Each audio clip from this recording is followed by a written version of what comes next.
Magandang gabi ho mga friends, mga followers, mga ka-vloggers, mga ka-reels. Ngayon po ay pasado mag-alas 10 na ng gabi, mga 10:30 na po. Ako po ay narito sa Ortigas, kahabaan ng Ortigas, kasalukuyan lalakad.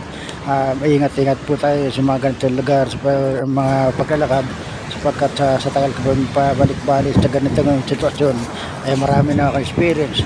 Diyan po yung mga mandurukot, diyan yung mga tinatawag na mga nangaharang na lang bila-bila.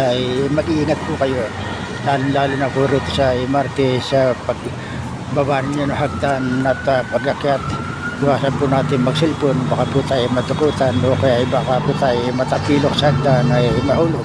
Alam na po natin, wag po natin kakalimutan na bago tayo malis, papasok man na po ay lagi tayo magdasal na sana tayo ay gabayan sa ating paglalakad. Pauwi po ako ngayon ng Cavite, dave ko kasi bukas. At ito na nga po, naglalakad po ako papunta ng sakayan ng MRT pa Cavite. At masagan naman po ay makapagpahinga ako kahit malamang isang araw. Ganyan naman po, pagdating ko naman po sa bahay, ayan po ang aking misis na napakasipag manahi. Sabay may konting inom para sa ganun mahimbing ang pagtulog. Maraming salamat po mga ka-followers, mga ka-reels.